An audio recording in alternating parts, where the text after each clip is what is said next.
أشهد أن لا إله إلا الله وحده لا شريك له وأشهد أن محمدا عبده ورسوله أما بعد فأعوذ بالله من الشيطان الرجيم بسم الله الرحمن الرحيم الحمد لله رب العالمين الرحمن الرحيم مالك يوم الدين إياك نعبد وإياك نستعين اهدنا الصراط المستقيم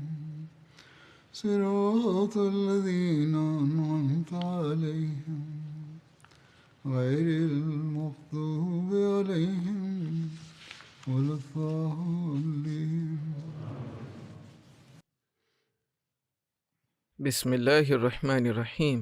Zoro sọ wípé ọ̀rọ̀ tẹ̀síwájú lórí ogun Mu'tah báyìí wípé Hazrat Auf bin Malik Ashja'i wípé mo wà nínú àwọn tí a jọ ṣe ìrìn àjò lọ pẹ̀lú Hazrat Zaid bin Haritha. Mo pàdé ẹnìkan nínú àwọn ará ilẹ̀ Yemen tí ó jẹ́ pé idà kan ni ó wà lọ́wọ́ rẹ̀. Mùsùlùmí kan dùnbù ràkúnmí kan. Ẹni yìí béèrè, ó tọrọ àwọn awọ díẹ̀, ó sì fi fún un. Ó fi ṣe asà. Lẹ́yìn náà wọ́n sọ wípé a tẹ̀síwájú, a kojú àwọn ọmọ ogun Róòmù. Ìkànnì wọn wà lórí ẹṣin aláwọ̀ rúṣúrúṣú. Ó sì ní ìtẹ́ wúrà àti àwọn ìjà wúrà. Ará ọmọ ogun Róòmù yìí bẹ̀rẹ̀ sí ní pe àwọn Mùsùlùmí. Ará ilẹ̀ Yẹ́mẹ́nì yìí lọ dojúkọ. Ó gé ìtàn ẹṣin rẹ̀. Ìjà bẹ́ẹ̀lẹ̀, ẹni yìí rí bọ́ lórí ẹṣin, ó sì bọ́ sí orí ẹṣin rẹ̀, ó sì ṣe ikú pa á. Báyìí, Mùsùlùmí ṣe ikú pa, ó sì kó ẹṣin rẹ̀ àti àwọn ìjà rẹ̀. Nígbà tí àwọn Ọlọ́run ọba Allah fún àwọn Mùsùlùmí ní ìborí, Hazrat Khalid bin Walid fi ìrònúṣẹ́ sí pé wọ́n fi ìrònúṣẹ́ sí ẹni tí ó ṣe ikú pa ará Róòmù ọ̀hún. Wọ́n fún un ní ìròyìn pé kí ó mú díẹ̀ nínú àwọn nǹkan tí ó ti kó kí ó mú wá. Ìyẹn ni pé kí àwọn èèyàn kí wọ́n kó àwọn èrè ogun jọ. Hazrat Auf wípé mo lọ sí ọ̀dọ̀ Hazrat Khalid, mo wípé ǹjẹ́ ẹ mọ àṣẹ Ọlọ́run ọba Allah nípa àlámọ̀rí yìí bí lórí àwọn ohun èrè báyìí? Khalid bin Walid ṣẹ̀ṣẹ̀ di Mùsùlùmí gbà náà. Wọ́n ṣe wòye pé bóyá ó ṣeéṣe kán má mọ òfin tí Ọlọ́run bá fi lọ́lẹ̀ lé lórí pé ẹni tí ó bá ṣekú pani náà ni yóò ní èrè ogun rẹ̀. Èyí ni pé ẹni tó bá ṣe ikú pa ọ̀tá lójú ogun, èrè rẹ̀ ọ̀dọ̀ rẹ̀ ni yóò lọ. Khalid bin Walid sọ pé bẹ́ẹ̀ ni, mo mọ̀ nípa eléyìí, ṣùgbọ́n mo wòye pé eléyìí pọ̀ ju nǹkan tí ó lẹ́tọ̀ọ́ sí lọ. Àwọn nǹkan tí ó mú yìí, mo rò pé ó ju nǹkan tí ó yẹ kó tọ́ sí lọ. Lẹ́yìn náà sọ pé mo sọ fún wọn pé kí wọ́n dá àwọn ẹni yìí padà fún ẹni ọ̀hún. Àfàìjẹ́bẹ̀, màá fẹjọ́ wọn sùn níwájú òjíṣẹ́ ńlá sallallahu alayhi wa sallam. Hazrat Khalid kọ̀ láti dá àwọn nǹkan ọ̀hún padà. Hazrat Auf sọ wípé lẹ́yìn náà, adéwájú òjíṣẹ́ ńlá sallallahu alayhi wa sallam, mo yànnàná ìṣẹ̀lẹ̀ ẹni yìí, mo sì sọ nǹkan tí Hazrat Khalid náà ṣe. Òjíṣẹ́ ńlá sallallahu alayhi wa sallam wá béèrè lọ́dọ̀ Hazrat Khalid yìí pé èmi ló ṣe. Wọ́n dà pé mo wò wípé nǹkan tó mú pọ̀ jù ni.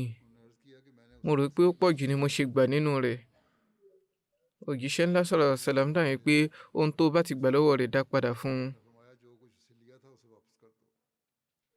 Hazrat Auf sọ wípé mo wípé ọ̀yá ìrẹ́ Khalid, ọ̀yá tó gbà lọ́wọ́ rẹ̀. Báwo ló ṣe fẹ́ gbà padà nígbà tí òjíṣẹ́ ńlá sallallahu alayhi wa sallam ti pinnu wípé kí ó dá padà báyìí? Ǹjẹ́ mi ò sọ fún ọ bí?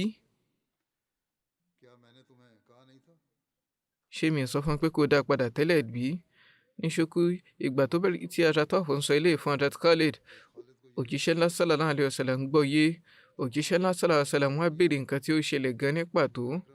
Ó wí pé nígbà yìí ni mo wá ṣàlàyé ohun gbogbo tí ó ṣẹlẹ̀. Nígbà tó sọ ìṣẹ̀lẹ̀ ọ̀hún lákọ̀ọ́kọ́ kò sọ lẹ́kùnrẹ́rẹ́. Ní báyìí mo sọ gbogbo mo ṣàlàyé gbogbo bí mo ṣe ní kó dá padà tí wọn ò sì dá padà. Eléyìí mú òjíṣẹ́ ńlá sallallahu alaihi wasallam bínú. Wọ́n wí pé ẹ̀rẹ̀ Khalid má ṣe dá àwọn nǹkan ọ̀hún padà. Wọ́n ti sọ wípé kí wọ́n dá padà tẹ́lẹ̀ ṣùgbọ́n ní báyìí má ṣe dá padà mọ́. Lẹ́yìn náà òjíṣẹ́ ńlá sallallahu alaihi wasallam sọ gbólóhùn yìí fún ìdánilẹ́kọ̀ọ́ ọmọnìyàn yìí pé ǹjẹ́ fẹ́ fi àwọn adarí mi lẹ̀ nípò tó jẹ́ wípé àwọn nǹkan tí ó bá dára ẹni yóò máa jẹ́ tiyín, àwọn kùdìẹ̀kudiẹ lẹ́ẹ̀máa tì sí wọn lọ́rùn. Èyí ni pé nígbà tí a bá ti yan adarí lé yín lórí, ẹ ò lẹ́tọ̀ọ́ láti máa sọ wípé ìpinnu yín ni ó tọ́, kí ohun gbogbo mímọ́ ohun iyì kó máa jẹ́ tiyín, kí ó wá jẹ́ nǹkan tí ò tọ́, nǹkan tí ò dára ni yóò máa jẹ́ ẹ̀sùn tẹ́ máa fi kan àwọn adarí yín. Eléyìí jẹ́ nǹkan tí ò tọ́. Nítorí náà mo ti sọ wípé kí ó dá padà tẹ́lẹ̀ ṣùgbọ́n ní báyìí mo yọ àṣẹ yìí kúrò. Nǹkan tí Khalid gbé ní ìgbésẹ̀ ó tọ́. Àyè yìí wọ́n fi iyì ìjẹ́ adarí lọ́lẹ̀. Wọ́n sọ wípé ọ̀nà tí ẹ̀ ń gbà pẹ̀gàn ẹni tí í ṣe adarí yìí kò dáa, kò tọ́. Nítorí ẹ̀ ni wọ́n ṣe dá ìpinnu wọn àkọ́kọ́ padà. Hazrat Jabir ní ẹ̀gbà wípé àwọn mùsùlùmí kan fi kú ṣẹ̀rí ní ojú ogun Mọ́tà. Àwọn mùsùlùmí rí àwọn ère ogun àwọn abọ̀rìṣà kọ̀ọ̀kan. Nínú wọn ni òrùka kan wà tí ẹnìkan jọ̀wọ́ síwájú òjíṣẹ́ ńlá sallallahu alaihi wasallam. Mo sọ fún wípé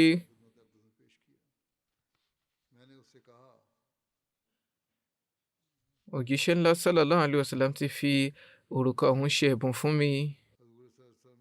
Hazrat Khuzaimah bin Thabit ní ẹ̀là wípé èmi náà kópa nínú ogun Mọ́tà. Ìkan nínú àwọn ọmọ ogun Róòmù pè mí níjà. Mo yanjú rẹ̀. Ó lákòótó lórí èyí tí wọ́n fi òkúta iyẹ pupa ṣọ̀ṣọ́ rẹ̀. Mo fẹ́ láti mú àwọn òkúta iyẹ pupa ọ̀hún lọ. Mo mú wọn lọ sọ́dọ̀ òjíṣẹ́ ńlá sallallahu alaihi wasallam.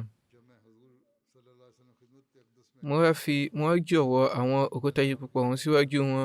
Wọ́n sì fi wọ́n ṣe ẹ̀bùn fún mi padà. Ó wí pé ní sọ̀mọ́nì Hazrat Uthman Ghani radiyallahu ta'ala anhu, mo tà wọ́n ní 1,000 dirham tí mo sì ra ọgbà látàrí owó yìí. Alama Ibn Kathir kọ wípé látàrí àwọn ẹgbàá wá yìí ó fi hàn wípé àwọn mùsùlùmí jèrè lójú ogun yìí. Kìí ṣe pé wọ́n kàn borí lásán, wọ́n jèrè ogun náà. Kò tiẹ̀ sí ọ̀rọ̀ ìjákulẹ̀ kankan nínú rẹ̀. Òye ọmọ ogun ni wọ́n lò tí wọ́n fi darí. Ní ṣókí wọ́n sọ wípé wọ́n mú ọ̀rọ̀ yìí lọ́dọ̀ ẹni tí í ṣe akọni wọn tí wọ́n yìí ṣekú pa àwọn adarí wọn náà pẹ̀lú. Hazrat Khalid bin Walid ní ẹ̀là wípé ìdá 9 ni ó dá lọ́wọ́ mi lójú ogun Mọ́tà.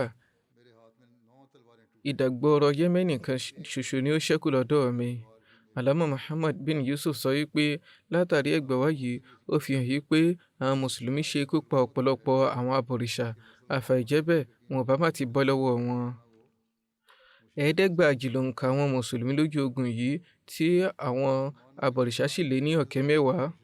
Eléyìí fúnra rẹ̀ tó ní ẹ̀rí. Ó tó lẹ́rìí ìborí àti àjùlọ àwọn mùsùlùmí. Wallahu a'lam.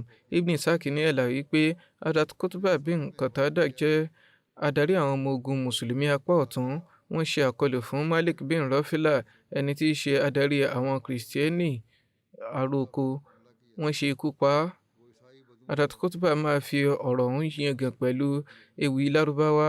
Wọ́n máa wí pé wọ́n ṣe àkọlù fún Rafila ọmọ Rash. Mo gún lọ́kọ̀ eléyìí tí ó wọ̀ lára tí ó sì dá mọ́ lára. Ìgbà tí mo ṣe àkọlù fún ọrùn rẹ̀, ó rí gẹ́gẹ́ bí ẹ̀ka igi salam, ìyẹn igi ẹlẹ́gùn kan báyìí. Dídá ẹran jẹ̀lá da àwọn obìnrin wọn. Hazrat Asma bint Umais wípé ní ọjọ́ tí Hazrat Jafar àti àwọn ẹmẹ̀wà wọn fi kú ṣẹ̀rí, òjíṣẹ́ ńlá sallallahu alaihi wasallam wá sí ilé wa. Wọ́n sọ wípé ẹ bá ń kọ́ àwọn ọmọ Jafar. Mo kó wọn síwájú wọn. Òjíṣẹ́ ńlá sallallahu alaihi wasallam dì mọ́ wọn, omijé sì bẹ̀rẹ̀ sí í dà lójú wọn. Mo wí pé, èrè òjíṣẹ́ Ọlọ́run ọba Allah sallallahu alaihi wasallam, mo fi àwọn òbí mi jìn fún yín, èmi ni ó ń pa yín lẹ́kún. Ǹjẹ́ ẹ ti gba ìró kankan nípa ara Jafar àti àwọn ẹmẹ̀wà wọn níbí? Òjíṣẹ́ ńlá sallallahu alaihi wasallam dáhùn pé bẹ́ẹ̀ ni, lénìí ni wọ́n dé adé ìfikúnṣẹ̀rí. Wọ́n wí pé mo dìde níbẹ̀, mo bẹ̀rẹ̀ sí ní sun ẹkún. Àwọn obìnrin kóra jọ sọ́dọ̀ mi. Òjíṣẹ́ ńlá sallallahu alaihi wasallam darí sí ọ̀dọ̀ àwọn ènìyàn wọn. Wọ́n wí pé ẹ má ṣe gbàgbé àwọn aráalé Jafar. Ẹ pèsè àwọn oúnjẹ kọ̀ọ̀kan fún wọn, nítorí pé látàrí ọkọ wọn tó fikúnṣẹ̀rí, ìbànújẹ́ ti kò wọ́n. Èyí ni wípé wọ́n ní kíkí mọ́ fún àwọn ènìyàn yìí pé kí wọ́n fi oúnjẹ ránṣẹ́ sílé wọn ní ọjọ́ náà. Atatánà sì ní ẹ̀là wípé òjíṣẹ́ ńlá sallallahu alaihi wasallam gun múmbàrí lọ. Wọ́n wá fún àwọn èèyàn ní ìró nípa ìfikúnṣẹ̀rí Hazrat Zaid, Hazrat Jafar àti Ibn Rawaha, ọjọ́ tí wọ́n fikúnṣẹ̀rí, nípa ọjọ́ tí wọ́n fikúnṣẹ̀rí, tòun ti bó ti jẹ́ wípé ìró kankan ò tíì dé lójú ògiri nípa ìfikúnṣẹ̀rí wọn. Òjíṣẹ́ ńlá sallallahu alaihi wasallam sọ wípé Hazrat Zaid ni ó gbé àsíá Islam bí wọ́n ṣe ń yànnàná lọ, ó fikúnṣẹ̀rí. Lẹ́yìn náà Hazrat Jafar gba àsíá Islam, àwọn náà fikúnṣẹ̀rí. Lẹ́yìn náà Hazrat Abdullah gba àsíá Islam, àwọn náà fikúnṣẹ̀rí. Omijé tẹ̀síwájú láti máa dà lójú wọn, títí tí ìkan nínú àwọn ẹ̀dá Ọlọ́run ọba ṣe gbá àsíá Islam mú. Olúwa sì fún àwọn mùsùlùmí ní ìborí. Nínú ẹgbàá kan, ó wá wípé Hazrat Yala bin Umayyah ni wọ́n mú ìró àwọn ọmọ ogun Mọ́tà wá síwájú òjíṣẹ́ ńlá sallallahu alaihi wasallam. Òjíṣẹ́ ńlá sallallahu alaihi wasallam wípé bí o bá fẹ́ jẹ́rò wọn fún mi, bó o bá sì tún fẹ́ jẹ́ kó jẹ́ pé mi ni màá jẹ́ ìró wọn fún ọ. Òjíṣẹ́ ńlá sallallahu alaihi wasallam sọ fún wọn wípé Olúwa ti fún àwọn ní ìró, ṣé ìwọ ni ó kọ́ fẹ́ ṣàlàyé ni, àbí èmi ni kí n ṣàlàyé tí ó ṣẹlẹ̀? Wọ́n dáhùn pé èrè òjíṣẹ́ Ọlọ́run ọba sallallahu alaihi wasallam, ẹ jẹ́ ìró fún mi. Òjíṣẹ́ ńlá sallallahu alaihi wasallam wọ́n á yànnàná gbogbo tí ó ṣẹlẹ̀ fún wọn. Wọ́n wí pé mo fi Ọlọ́run ọba tí ó fi òdodo rán yín ṣe ẹ̀rí. Òjíṣẹ́ ńlá sallallahu alaihi wasallam ò fi nǹkan kan lẹ̀ nínú gbogbo ìṣẹ̀lẹ̀ tí ó wáyé. Wọ́n wí pé Olúwa ṣí gàgà ilẹ̀ fún mi títí tí mo fi bẹ̀rẹ̀ sí ní rí ohun kan tí ó ń lọ lójú ogun pẹ̀lú ojú mi. Mo rí wọn lójú àlá bí wọ́n ṣe ń sùn lórí ibùsùn wúrà. Mo rí ibùsùn Hazrat Abdullah bin Rawaha tí ó ní àwọn ohun lọ́kọ̀lọ́kọ̀ kan. Mo béèrè pé èmi ló fa eléyìí. Wọ́n sọ fún mi wípé àwọn méjèèjì lọ dojúkọ tààràtà. Lẹ́yìn náà Abdullah kọ́kọ́ ní ìfẹsẹ̀yìn kó tó lọ dojúkọ. Mo ti mẹ́nu bà eléyìí ní ìṣáájú ní kútúbà tí ó kọjá lọ wípé nígbà tí wọ́n kọ́ ń wòye sí wípé kí àwọn má ṣe kán lu ogun, ó wà nínú ẹgbàá kan wípé òjíṣẹ́ ńlá sallallahu alaihi wasallam sọ wípé a kó Jafar, Zaid àti Ibn Rawaha síwájú mi. Wọ́n wà nínú àgọ́ iyebíye. Mo rí ike kékeré kan ní ara níbi ọrùn Hazrat Zaid àti Hazrat Ibn Rawaha, ṣùgbọ́n ọrùn Hazrat Jafar náà kò tẹ̀ rárá. A wá sọ fún mi pé nígbà tí ikú dé bá àwọn méjèèjì, wọ́n kọ́ ní ìfàsẹ́yìn bí ìgbà tó ṣe wípé wọ́n fẹ́ ṣẹ́rí kúrò níbẹ̀, ṣùgbọ́n Hazrat Jafar ò ṣe bẹ́ẹ̀. Torí náà Olúwa ta wọ́n lọ́rẹ ìyẹ́ méjì dípò àwọn ọwọ́ wọn méjèèjì, eléyìí tí wọ́n fi lè fò wọ ibi tó bá wù wọ́n nínú àlùjánnà. Ó wà nínú ẹgbàá kan pé Hazrat Abdullah bin Umar máa sálámà sí Abdullah ọmọ Hazrat Jafar wípé assalamu alayka ya ibn dhil janahain. Ẹ̀rọ ọmọ bàbá oníyẹ̀ méjì, kí àlàáfíà Ọlọ́run máa bá ẹ. Hazrat Muslim Maud radiyallahu ta'ala anhu ṣàlàyé pé wọ́n yànnàná àwọn àkòrí kọ̀ọ̀kan wípé àwọn àkòrí tí ó bá tó kókó, àwọn ènìyàn míì á máa gbọ́ yé, àwọn mìíràn sì ní gbọ́ yé. Ó wá máa ń ṣe kókó fún àwọn tí wọ́n bá gbọ́ yé kí wọ́n ṣàlàyé fún àwọn tí wọn ò gbọ́ yé. Ó ṣeéṣe kó jẹ́ pé àìgbàgbọ́ yìí ó lè jẹ́ látàrí pé wọn ò ronú lé lórí, àbí nítorí ẹ̀ṣẹ̀ kan ọkàn wọn kọ̀, ó kùnà láti fa ojúrere Ọlọ́run ọba mọ́ra. Oríṣi méjì ni àwọn àkòrí tó ka kókó yìí a máa jẹ́ ìgbà mìíràn á jẹ́ ètò ìjìnlẹ̀ nínú ìmọ̀. Fún àpẹẹrẹ, ẹ̀yin náà wo tawhid ìjọ́kan ṣoṣo ọlọ́run ọba. Gbogbo èèyàn ló lè gbọ́ yé pé ọ̀kan ṣoṣo ni ọlọ́run ọba, ṣùgbọ́n àwọn àkòrí tó jìnlẹ̀ nínú rẹ̀ léyìí tí yóò mú gbogbo ìṣe ènìyàn jẹ́rìí sí ìjọ́kan ṣoṣo ọlọ́run ọba á nílò ẹni tí ó ní àgbọ́yé àtọ̀run wá. A sì nílò onímọ̀ báyìí tí yóò yànnàná rẹ̀. Kì í ṣe gbogbo èèyàn ni ó lè gbọ́ ọ̀rọ̀ yìí yé dé kúlẹ̀kúlẹ̀, ṣùgbọ́n bó ti wù ó rí, wọ́n á ṣàlẹ̀ gbọ́ àgbọ́yé yìí pé àlùkùránì kọ gbogbo ìjẹ́ ọlọ́run mìíràn.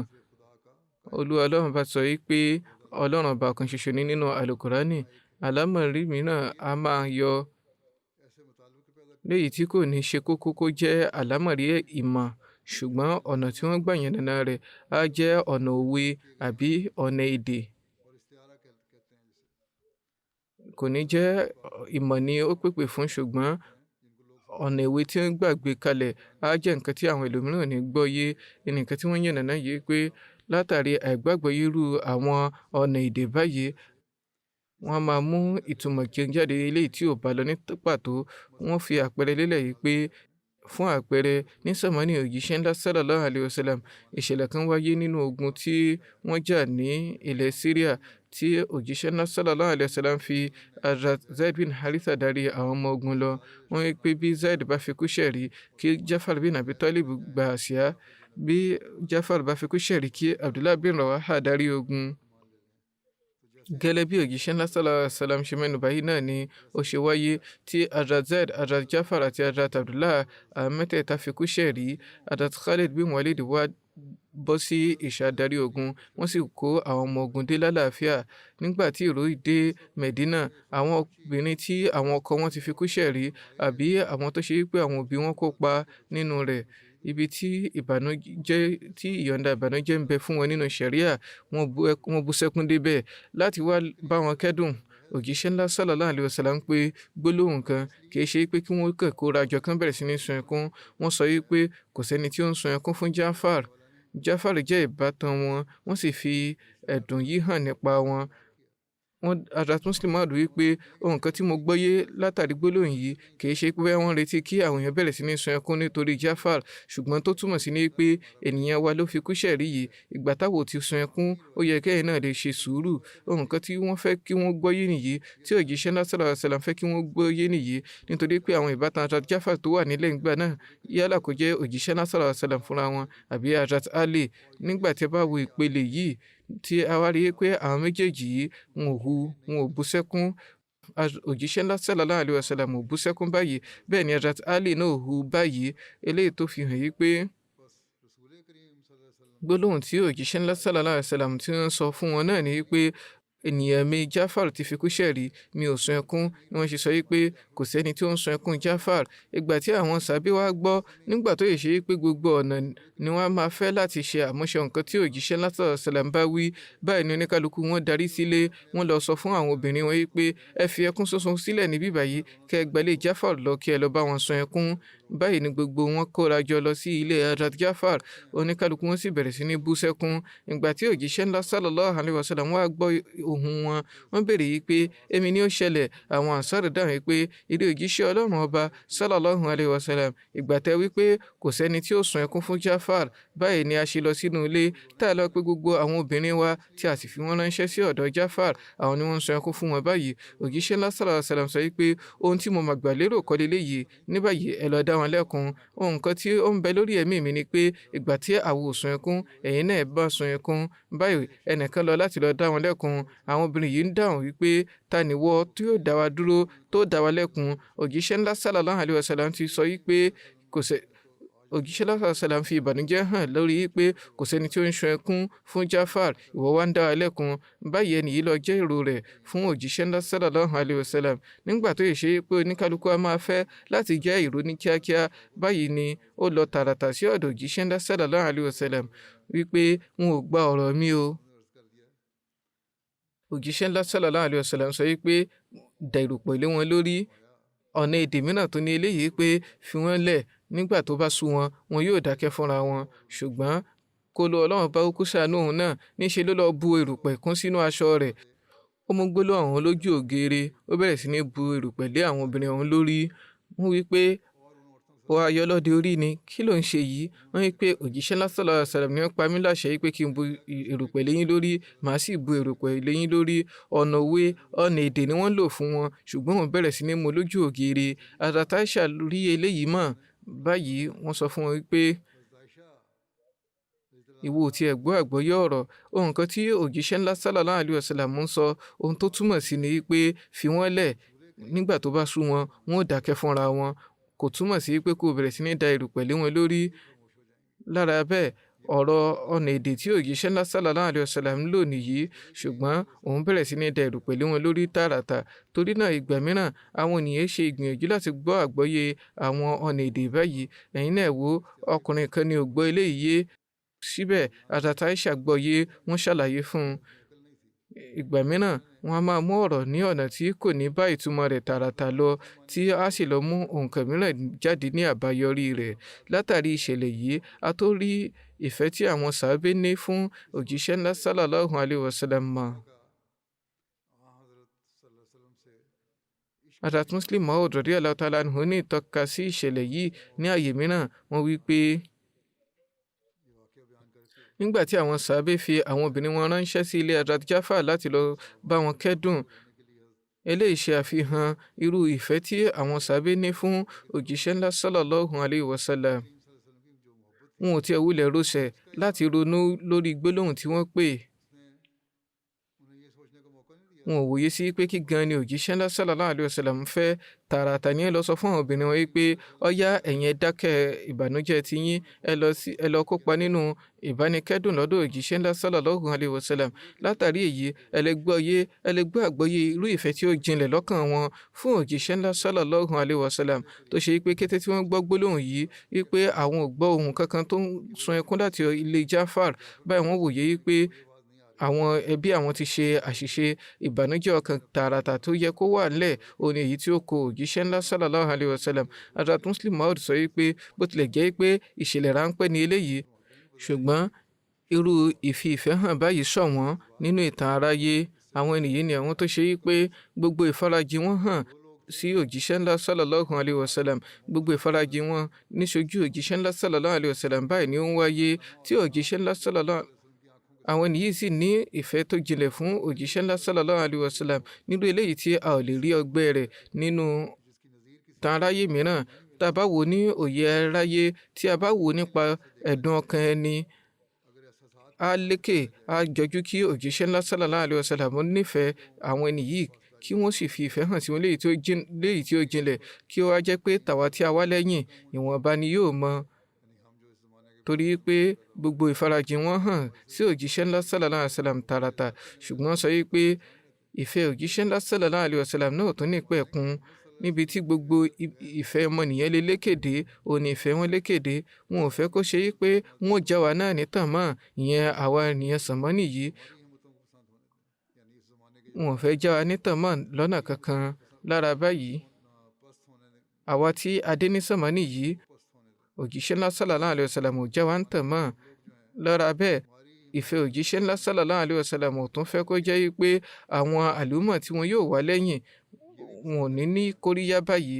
Lára bẹ́ẹ̀ ni òjíṣẹ́ ńlá sallallahu alaihi wasallam sọ̀rọ̀ nípa àwọn tí wọ́n máa bọ̀ lọ́jọ́ iwájú pẹ̀lú gbólóhùn yìí pé àwọn ọbàkan mi tí wọ́n ń bọ̀ lọ́jọ́ iwájú báyìí ni wọ́n ó rí. Ìgbà tí àwọn sàábé gbé eléyìí, wọ́n bẹ̀rẹ̀ sí ní jowú gbólóhùn náà. Wọ́n wí pé ǹjẹ́ àwọn ni wọn yóò jẹ́ ọbàkan yín tí àwọn ìṣe ọmọ ọbàkan yín bí? A wà pẹ̀lú yín, ẹ ò pò wá lọ́bàkan. Àwọn tí wọ́n ń bọ̀ lẹ́yìn àwọn lọ́bàkan yín. Òjíṣẹ́ ńlá sallallahu alaihi wasallam dáhùn pé ẹ̀yin ni sàábé mi, ọbàkan ni àwọn jẹ́ sí mi. Sàábé ni ẹ̀yin jẹ́, ọbàkan ni àwọn. Ṣé àdínkù rẹ̀ kankan wá ń bẹnu wípé ẹ̀yin rí mi tààràtà, ẹ sì ń farajìn ní ṣojú mi? Oore ńlá, ojú rere ńlá ni ẹ jèrè. Àwọn tí wọ́n ń bọ̀ lọ́jọ́ iwájú wọn ò ní rí mi. Àwọn tí wọn yóò wá lẹ́yìn mi, ẹ jẹ́ kí n pe àwọn gbólóhùn kan náà nípa wọn. Ọ̀rọ̀ wo ni bá sọ nípa wọn? Eléyìí tí ó fún wọn náà ní fọkànbalẹ̀, tí yóò sì fún wọn ní kóríyá. Lọ́nà báyìí ni òjíṣẹ́ ńlá sallallahu alaihi wasallam fún àwọn èèyàn tí ó ń bọ̀ lọ́jọ́ iwájú ní kóríyá. Ẹ̀yin náà wòye ẹ wòye sí bí òjíṣẹ́ ńlá sallallahu alaihi wasallam ṣe fún yín ní kóríyá tó débi tí wọ́n ń sọ wípé mi ò mọ̀ nínú àlùmọ̀ mi ṣáwọn tí wọ́n kọ́ wá ni wọn yóò sunwọ̀n jù ni àbí àwọn tí wọn yóò wá lẹ́yìn ọ̀rẹ̀yìn.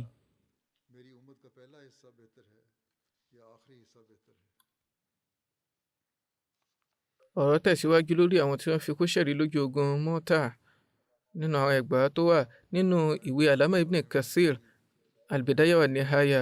Wọ́n mẹ́nu bà àwọn tí wọ́n fi kú ṣẹ̀rí lẹ́yìn wọn wá wípé 12 ni àwọn tí wọ́n fi kú ṣẹ̀rí lójú ogun Mọ́tà yìí. Nínú àwọn ẹgbàá mìíràn òǹkà tí ó wà ńbẹ̀ jù báyìí lọ, ṣùgbọ́n bó ti wù ú rí iṣẹ́ ìyanu ńlá ni ó jẹ́ tó jẹ́ pé àwọn ọmọ ogun méjì kojú ara wọn. Àwọn tí ń jà lójú ọ̀nà Ọlọ́run ọba òǹkà wọn jẹ́ 1,400 tó sì jẹ́ pé àwọn ikọ̀ kejì jẹ́ 10,000 ìyẹn àwọn olódì, 5,000 àwọn ọmọ ogun Róòmù, 5,000 àwọn Kìrìsìtẹ́nì.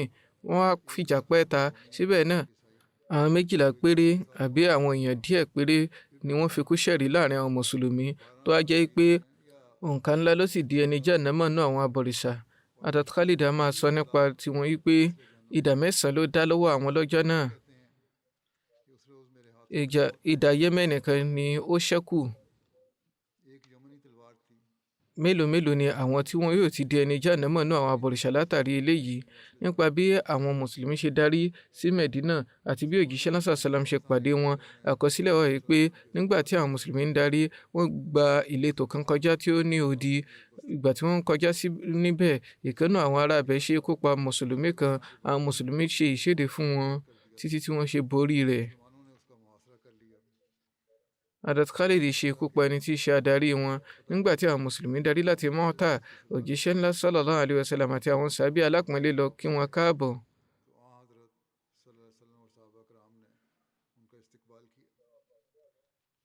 Nígbà tí wọ́n darí, ara ń ta àwọn ènìyàn kan wípé èyí ṣe tí wọn ò fi kú ṣẹ̀rí, ìborí kọ́ leléyìí. Bẹ́ẹ̀ ni àwọn èèyàn kan bẹ̀rẹ̀ sí ní da erùpẹ̀ sí ara àwọn ọmọ ogun ọ̀hún. Wọ́n ń sọ wípé ẹ̀yin tẹ́ ẹ sá lógun, èyí ṣe tí ẹ sá lójú ọ̀nà Ọlọ́run ọba. Wọ́n bẹ̀rẹ̀ sí ní fara ni wọ́n báyìí.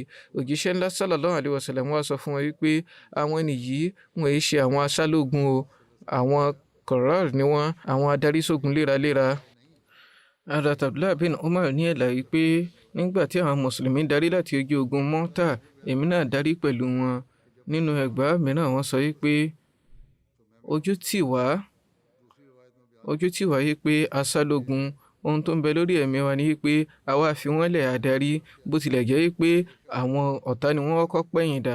Àwọn mùsùlùmí ò kàn tọpa wọn lọ ni. Wọ́n wò wípé káwọn lo àǹfààní yìí káwọn darí. Ìwòye yìí ni ó sì dára, ṣùgbọ́n àwọn kan ṣìgbọ́yé wọ́n wò pé wọ́n sálógun ni. Wọ́n sọ wípé ojú ń tì wá wípé asálógun. Báyìí la ṣe sọ wípé bí a bá wọ Medina wọn yóò ṣe ikú pa wá.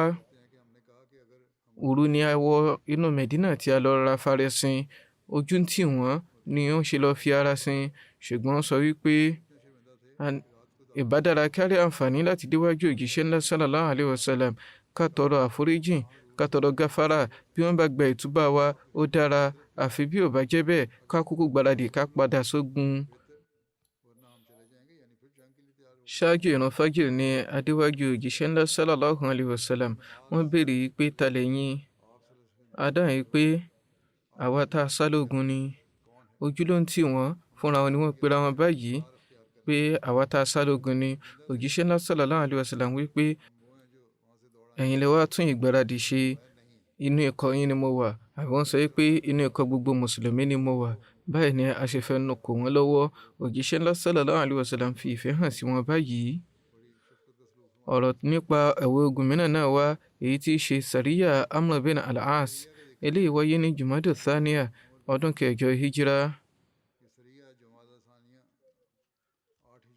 Wọ́n tún máa sọ pé ọdún 7 Hijra ni ó wáyé. Yàtọ̀ sí Ibn Ishaq, gbogbo àwọn aráyòkú ni wọ́n panupọ̀ wípé lẹ́yìn ogun Mọ́tà ni ó wáyé, tó sì jẹ́ pé ogun Mọ́tà wáyé ní Jumada al-Ula ọdún 6 Hijra. Nǹkan tí ó fa ogun yìí ni wípé ìró dé ọ̀dọ̀ òjíṣẹ́ ńlá sallallahu alaihi wasallam wípé àwọn Banu Qurayza, ìkọ̀kan náà àwọn Banu Qurayza tí ń gbáradì láti ṣe àkọlù fún Medina. àwọn Banu Qurayza yìí jẹ́ ẹ̀ka ìran Qahtan kan tí wọ́n tẹ̀dó sí Wadi al-Qura níbi ìrìn àjò ọjọ́ 10 sí ìta Medina. Ẹ̀là wà nípa eléyìí wípé òjíṣẹ́ ńlá sallallahu alaihi wasallam mú Hazrat Amr bin al-As láti lọ dá wọn lẹ́kun. Ọmọ adarí Mẹ́kà kan, As bin Wa'il ni Hazrat Amr bin al-As jẹ́. Ọdún keje àbí nínú ẹgbàá mìíràn ọdún kẹjọ hijira ni wọ́n gba Islam. Hazrat Amr máa rántí wípé òjíṣẹ́ ńlá sallallahu alaihi wasallam ń pè wọ́n ní kí n mú aṣọ mi àti àwọn ìjà mi. Wọ́n sọ wípé ìrẹ́ Amr, wọ́n fẹ́ fi ọ́ ṣe adarí àwọn ọmọ ogun kan. Olúwa yóò fún ọ ní ọ̀pọ̀lọpọ̀ èrè ogun, yóò sì tó dáàbò bò ọ́.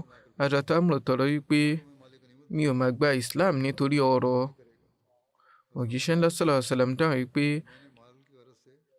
báwo ni ìbá ṣe dára tó kí ẹni rere jèrè ohun ìní rere. Ó tọrọ rẹ̀, ṣùgbọ́n bí Olúwa bá fi fún ọ, nǹkan tí ó dára ni. Òjíṣẹ́ ńlá sallallahu alaihi wasallam kó àwọn Muhajirin àti àwọn Ansar 300 jọ tí wọn yóò tẹ̀lé Hazrat Amr. Nínú wọn ni àwọn 30 wà lórí ẹṣin. Wọ́n de àsíá funfun kan fún Hazrat Amr, wọ́n sì tún fún wọn ní àsíá dúdú kan náà pẹ̀lú. Òjíṣẹ́ ńlá sallallahu alaihi wasallam gba Hazrat Amr ní ìyànjú wípé bí wọ́n bá ti dọ́dọ̀ àwọn Banu Bali Uzra àti Balqain, kí wọ́n pè wọ́n, kí wọ́n ṣe ìgbìyànjú láti rí pé wọ́n darapọ̀ mọ́ wọn. Hazrat Amr jẹ́ni tó dáńtọ́ lójú ogun. Fún ìdí èyí ni òjíṣẹ́ ńlá sallallahu alaihi wasallam ṣe yàn wọ́n láti jẹ́ adarí ogun. Ohun kan mìíràn tí ó ṣe tó fi Hazrat Amr ránṣẹ́ sí ogun yìí ni wípé ìyá bàbá wọn ìran Bali ni wọ́n ti wá. Wọ́n ṣe wòye pé wọn yóò lè ṣàǹfààní ìbáṣepọ̀ tí ó dára pẹ̀lú wọn. Àwọn ọmọ ogun Mùsùlùmí gbéra, wọ́n máa ṣe ìrìn àjò lóru, wọ́n sì máa farasin lójú ọjọ́ títí tí wọ́n fi dé ibi odò àwọn ìran Juzam ní odò tí wọ́n mọ̀ sí Salasil. Ohun kan tí wọ́n ṣe nítorí odò yìí ni wọ́n ṣe ń pe ọ̀wẹ́ ogun yìí ní Sariya Dhatu Salasil. Ọ̀rọ̀ tó wà nípa bí wọ́n ṣe pèpè fún àwọn alátìlẹyìn láti Medina wípé nígbà tí wọ́n fi dé ibi Tido, nígbà tí wọ́n fi dé ibi odò ọ̀hún, àwọn Mùsùlùmí ti rí mọ̀ wípé àwọn ọmọ ogun ńlá ni àwọn ọ̀tá kó jọ. Báyìí Hazrat Amr fi Hazrat Rafi bin Makis ránṣẹ́ sí ọ̀dọ̀ òjíṣẹ́ ńlá sallallahu alaihi wasallam láti tọrọ àwọn alátìlẹyìn. Òjíṣẹ́ ńlá sallallahu alaihi wasallam wá fún Hazrat Abu Ubaidah bin Jarrah ní àsíá kí wọ́n darí àwọn 200 Muhajirin àti Ansar láti lọ darapọ̀ mọ́ wọn. Hazrat Abubakar àti Hazrat Umar náà wà nínú wọn. Òjíṣẹ́ ńlá sallallahu alaihi wasallam fún Hazrat Abu Ubaidah ní àṣẹ. Wọ́n gbà wọ́n níyànjú bí wọ́n ti ń lọ wípé kí wọ́n lọ darapọ̀ mọ́ àwọn ọmọ ogun Hazrat Amr ni, kí wọ́n sì di ọmọ ogun kan ṣoṣo. Wọn ò sì gbọdọ̀ ní ìyapa ẹnu. Ohun tí ó túmọ̀ sí ni wípé kí wọ́n pawọ́pọ̀ jagun, kí wọ́n sì má ṣe ní ìyapa ẹnu. Hazrat Amr ni wọ́n sì tẹ̀síwájú láti máa jẹ́ adarí ogun. Ẹ̀là rẹ̀ tẹ̀síwájú wípé ní àyè kan àwọn Mùsùlùmí kó igi jọ láti dáná kí wọ́n lè bá ríbi yáná nínú òtútù, ṣùgbọ́n Hazrat Amr kọ̀ fún wọn. Nínú ẹgbàá kan wà wípé nígbà tí Hazrat Amr kọ̀ fún wọn láti dáná ogun yìí, eléyìí bí Hazrat Umar nínú, wọ́n sì fẹ́ láti lọ kojú wọn, ṣùgbọ́n Hazrat Abubakar dá wọn lẹ́kun. Wọ́n sọ fún wọn wípé òjíṣẹ́ ńlá sallallahu alaihi wasallam ti yan Hazrat Amr ní adarí ogun látàrí bí wọ́n ti dáńtọ́ lógun. Ìgbà tí Hazrat Amr darí, wọ́n sọ fún òjíṣẹ́ ńlá sallallahu alaihi wasallam wípé ohun kan tí mo ṣe kọ̀ fún àwọn ènìyàn láti dáná ni wípé kí àwọn ọ̀tá kí wọ́n rò wípé òǹkà jọjọ ni a wà, kí wọ́n má ṣe pèpè fún àwọn alátìlẹyìn. Òjíṣẹ́ ńlá sallallahu alaihi wasallam sì gbóríyìn fún wọn báyìí. Ní ṣókí, ẹ̀là rẹ̀ tẹ̀síwájú wípé àwọn Mùsùlùmí tẹ̀síwájú tí wọ́n fi wọ ilẹ̀ àwọn ọ̀tá. Wọ́n borí wọn tí tó fi di ìgbà tí àwọn Mùsùlùmí dé ibi tí wọ́n ti gba ìró pé àwọn ọ̀tá kóra jọ sí tẹ́lẹ̀. Àwọn ọ̀tá ti gbọ́rọ̀ àwọn Mùsùlùmí, wọ́n sì na pápá bora.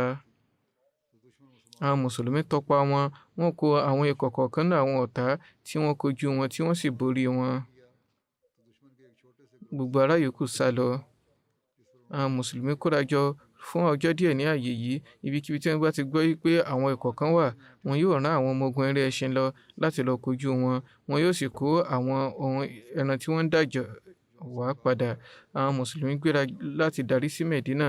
Hazrat Amr fi Aws bin Malik Ashja'i ránṣẹ́ síwájú láti lọ jẹ́rìí fún òjíṣẹ́ ńlá sallallahu alayhi wa sallam wípé àwọn ń darí bọ̀ pẹ̀lú àlàáfíà, kí wọ́n sì fún wọn ní ìró bógun ti lọ. Ọ̀wọ́ ogun mìíràn náà tún wà tí í ṣe ti Hazrat Abu Ubaidah bin Jarrah. Ọ̀wọ́ ogun yìí wáyé ní Rajab ọdún kẹjọ Hijra. Hazrat Mirza Bashir Ahmad Sahib kọ níbi ìparí ìwé wọn ní àwọn àkòrí kọ̀ọ̀kan tí wọ́n tún ṣe fẹ́ kọ nípa rẹ̀. Nínú rẹ̀ wọ́n kọ Sariya Hazrat Abu Ubaidah wípé wáyé ní Rajab ọdún kẹjọ Hijra, ìyẹn oṣù kọkànlá ọdún 629. Ọ̀wọ́ ogun yìí tún ní àwọn orúkọ mìíràn. A máa ń pè ní ọ̀wọ́ ogun Siful Bahr, a sì tún máa ń pè ní ọ̀wọ́ ogun Khabat. Ìtumọ̀ Siful Bahr ní etí òkun, nítorí pé àwọn sàábé ní láti kóra jọ síbi etí òkun pupa. Èyí ni ó fà tí wọ́n ṣe pè ní Siful Bahr. Ohun tí ó fà tí wọ́n ṣe ń pè ní ọ̀wọ́ ogun Khabat, ìyẹn eléwé jíjẹ, ni wípé ní àsìkò ogun yìí ó di àsìkò kan tí ó di kànńpá fún àwọn sàábé láti jẹ ewé lásán. Hazrat Abu Ubaidah bin Jarrah ni wọ́n jẹ́ adarí ogun yìí.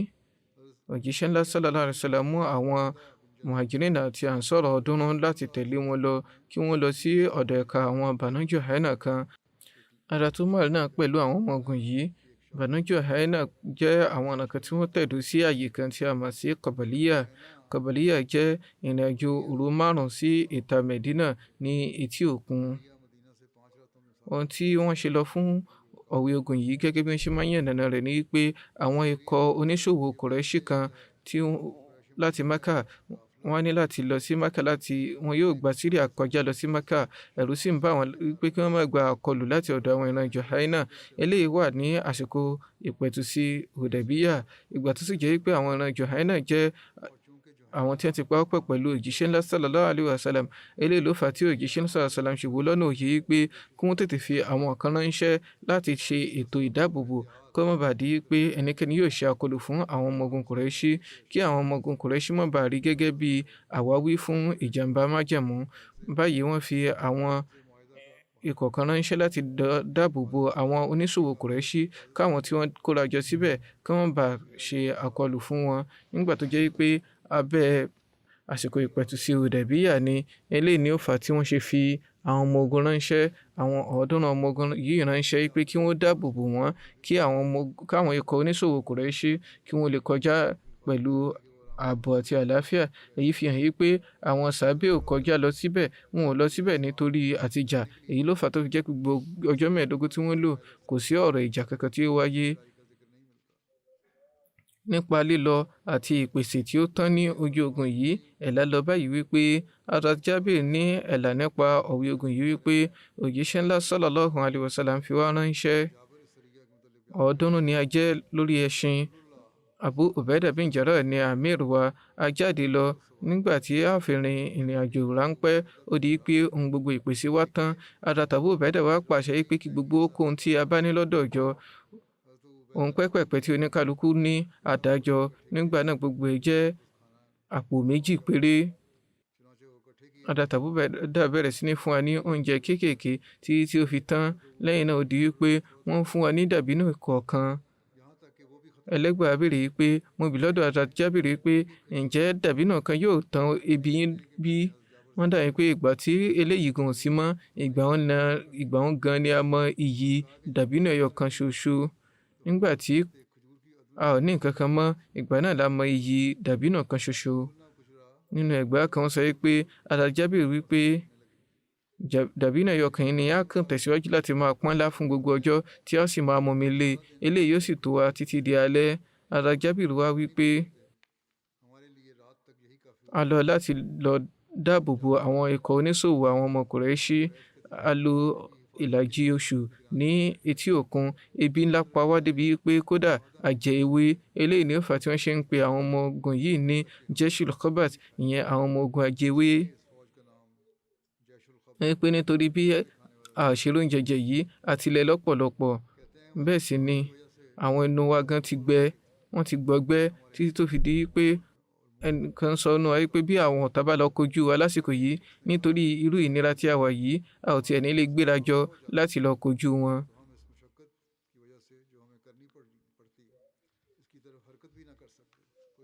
ọ̀rọ̀ náà tó wà ní àyè kan nípa ìdúnbù ràkúnmí fún jíjẹ.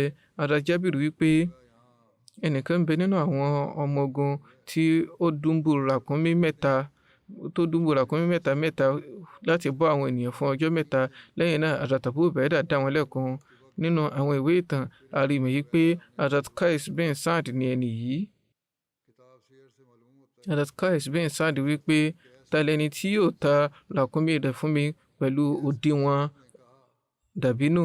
Màá dúnbù ràkúnmí yìí ní bíbáyìí, tí n bá dé Mẹ̀dínà sí ni màá san owó rẹ̀ pẹ̀lú dàbínù. Sàbí yìí ṣetán láti ra àwọn ràkúnmí ọ̀hún láti dúnbù rẹ̀ kí ó fún àwọn ènìyàn jẹ ní ààyè ọ̀hún. Umar wà níbẹ̀, ó jọ wọ́n lójú wípé abẹ́ẹ̀ máa wo ọmọ yìí, kò lówó kankan ní tirẹ̀, owó ará yòókù ni ó sì ná lọ́nà báyìí. Tó bá délé, ibo ni ó ti rówó, kò ní ọgbà kankan. Qais wá pàdé ẹnìkan láti ìran Juhayna. Wọ́n sọ fún ẹni náà yìí pé ta ràkúnmí kan fún mi. Àwọn ìran tí wọ́n wà níbẹ̀ wọ́n tọrọ láti ra ràkúnmí wípé bí wọ́n bá ti dé Mẹ̀dínà, màá fún wọn ní òdiwọ̀n rẹ̀ ní dàbínù. Ẹni yìí sọ wípé mi ò mọ̀ rí. Qais sọ wípé èmi ni Qais bin Saad bin Ubadah.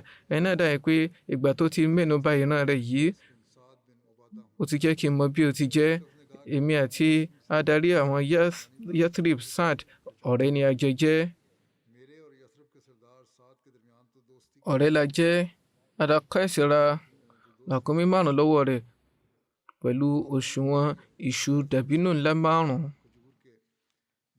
eléyìí tí ó ń lọ ní kílò 50.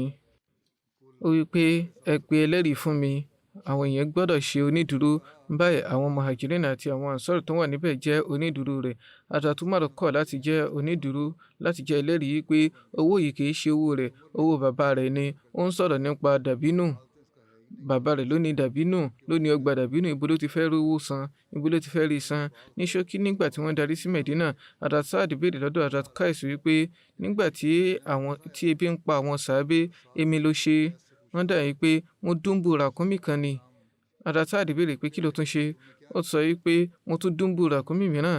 Saad wípé kí ló tún wá ṣe. Qais sọ wípé mo tún dúnbù ràkúnmí mìíràn. Saad béèrè pé èmi ló ṣe lẹ́yìn èyí. Qais sọ wípé wọ́n wá dá mi lẹ́kun báyìí. Saad béèrè wípé talẹ̀ náà tó dá ẹ lẹ́kun. Qais sọ wípé Abu Ubaidah ni wọ́n dá mi lẹ́kun. Wọ́n wá béèrè pé èmi ló fà tí wọ́n ṣe dá ẹ lẹ́kun. Wọ́n wí pé nítorí pé mi ò ní owó kankan, wípé gbogbo ọ̀rọ̀ yìí tí bàbá mi ní í ṣe. Lára bẹ́ẹ̀ Saad sọ wípé nígbà náà màá fún ẹ ní ọgbà 4. Inú wọn dùn sí i. Màá fún ẹ ní ọgbà 4, èyí tó kéré jù nínú wọn gan wàá rí ìṣù 50 dàbínù, wàá rí mú bẹ́ẹ̀. Èyí pọ̀ lódiwọ̀n ọgọgọ́rùn-ún kílò. Saad kọ sílẹ̀, wọ́n sì mú Abu Ubaidah láti jẹ́ ẹlẹ́rìí rẹ̀. Ẹnìkan nínú àwọn Banu Juhayna náà tẹ̀lé Qais wá sí Mẹ̀dínà. Saad fún ní dàbínù, wọ́n fún ní ẹran egun, wọ́n sì tún fún ní aṣọ wọ̀ pẹ̀lú. Jábìrì wípé nígbà tí òjíṣẹ́ ńlá sallallahu alaihi wasallam gbọ́ ìró eléyìí, wọ́n sọ wípé ìlàwọ́ ti wà nínú ẹ̀jẹ̀ àwọn ẹni yìí, ó ti wà náà àdámọ́ wọn. Zainul Abidin Waliyullah Shah Sahib yànnàná ìṣẹ̀lẹ̀ yìí wípé ebi pa àwọn sàábé tó báyìí tí wọ́n sì faradà tí wọn ò sì kojú ẹnikẹ́ni lójú ogun yìí. Ó fi hàn yìí pé ìgbérasọ yìí kìí ṣe nítorí ìjà kankan. Bẹ́ẹ̀ sì ni àwọn ẹni mímọ́ yìí wọ́n ṣe ẹni tí fi ara ní ẹni. Wọ́n ṣe ẹni tí ṣe níní kànpá tí ń fi ara ní ará yòókù. Ní ṣókí, Ọlọ́run Ọba náà tún ṣètò láti rẹ ibi wọn ní àsìkò yìí. Àkọsílẹ̀ wà wípé Jábìrì tẹ̀síwájú láti máa ṣàlàyé ìṣẹ̀lẹ̀ yìí. Wọ́n sọ wípé òkun ju ẹja ńlá kan fún wa tó dà gẹ́gẹ́ bí òkè, èyí tí a máa ń pè ní ambar. Ambar yìí jẹ́ ẹja ńlá kan, eléyìí tó jẹ́ ẹja àbùbùtán. Allama Zori sọ wípé ẹja ńlá kan ni ambar jẹ́ tí ó gùn ní 50 ọ̀pá. Hazrat Jabir sọ wípé a jẹ lára rẹ̀ fún ọjọ́ 15. Nínú ẹgbàá mìíràn sọ wípé ọjọ́ 18 ni àbí oṣù kan. Wọ́n ríbi jẹ níbẹ̀ títí tí wọ́n fi darí. Wọ́n sì tún mú òróró rẹ̀ náà fi para títí tí ara wọn ṣe padà sí èyí tí ó dára. Hazrat Jabir sọ wípé ojú ẹja yìí dà gẹ́gẹ́ bí àwọn ìkòkò ńláńlá. Ọ̀pọ̀lọpọ̀ ìkòkò òróró ni a yọ nínú rẹ̀. A sì gé ní èkìrí. Kódà a tà lọ́jà nínú rẹ̀. Ọ̀rọ̀ tó wà nípa àwọn tí ń jókòó sí inú ojú ẹja yìí, ọ̀rọ̀ méjì ni ó wà. Hazrat Jabir sọ wípé àwa 4 ni a jókòó sínú ojú ẹja bùbùtán yìí. Nínú ẹgbàá mìíràn a rí ibi tí wọ́n sọ wípé àwọn tó ń jókòó nínú rẹ̀ lọ 30. Hazrat Abu Ubaida mú ìkan nínú àwọn eegun àyà rẹ̀ àbí méjì, wọ́n á nà wọ́n dúró. Wọ́n á sọ wípé kí ẹni tí ó ga jù, Hazrat Qais, kó bọ́ sórí ràkúnmí tí ó ga jù. Wọ́n kọjá láàrin méjèèjì, síbẹ̀ náà wọn ò ríbi fara kàn wọ́n. Nípa bí wọ́n ṣe darí sí Medina, ọ̀rọ̀ wà wípé Hazrat Jabir wípé nígbà tí a darí sí Medina, a mẹ́nu bà ẹja bùbùtán yìí níwájú òjíṣẹ́ ńlá sallallahu alaihi wasallam. Wọ́n á wípé ìpèsè tí Ọlọ́run ọba Allah ti fi ta yín lọ́rẹ, ẹ jẹ́, bí ó bá sì tún ṣẹ́kù lọ́dọ̀ yín, ẹ fi fún àwa náà jẹ. Ìkànnì wọn fi fún òjíṣẹ́ ńlá sallallahu alaihi wasallam, wọ́n sì jẹ.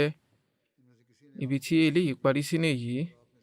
Ìgbìyànjú mi ni láti tètè parí rẹ̀ kí n lè mẹ́nu bà àwọn àkòrí mìíràn, ṣùgbọ́n àwọn jànáza tí mo ní láti mẹ́nu bà àti àwọn tí wọ́n fi kú ṣẹ̀rí wọ́n ń wá léraléra. Àwọn nǹkan kọ̀ọ̀kan sì ṣẹ́kù tá a máa mẹ́nu bà.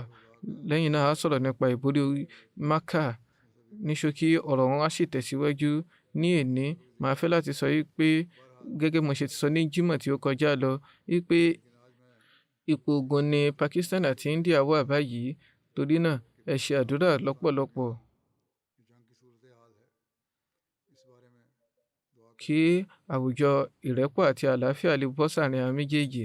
Nítorí pé àwọn nǹkan ìjà tí wọ́n ń lò ní òde òní, wọ́n fi ń pa aráàlú pẹ̀lú. Bí nǹkan yìí ti ṣẹlẹ̀ nísìn, wọ́n ń pa aráàlú látàrí bẹ́ẹ̀.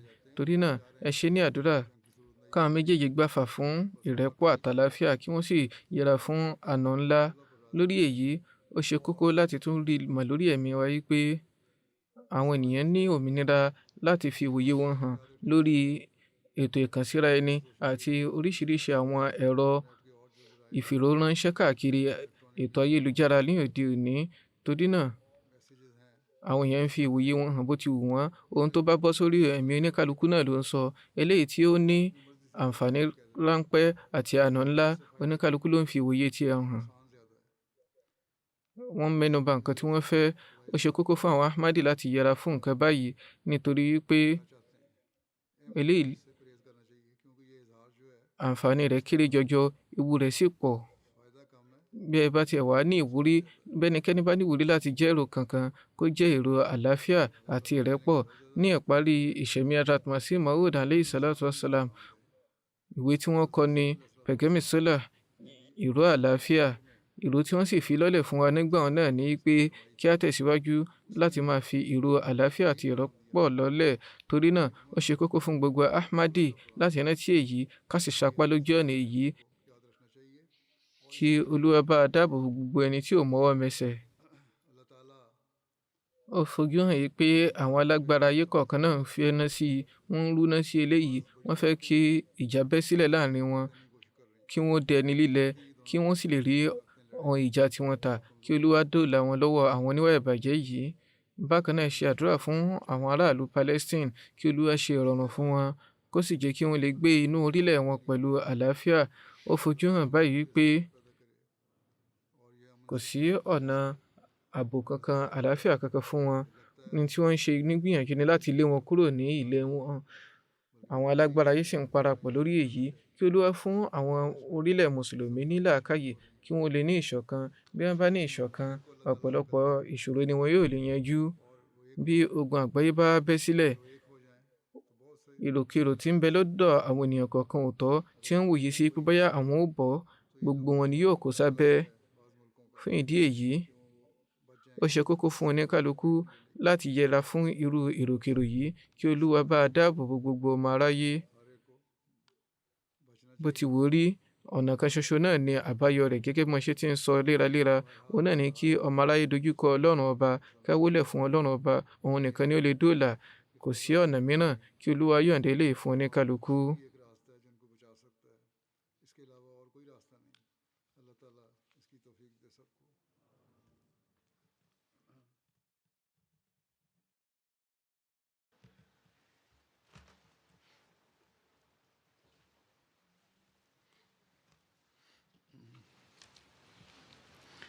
الحمد لله الحمد لله نحمده ونستعينه ونستغفره ونؤمن به ونتوكل عليه ونعوذ بالله من شرور أنفسنا ومن سيئات أعمالنا من يهده الله فلا مضل له ومن يضلل فلا هادي له ونشهد أن لا إله إلا الله ونشهد أن محمدا عبده ورسوله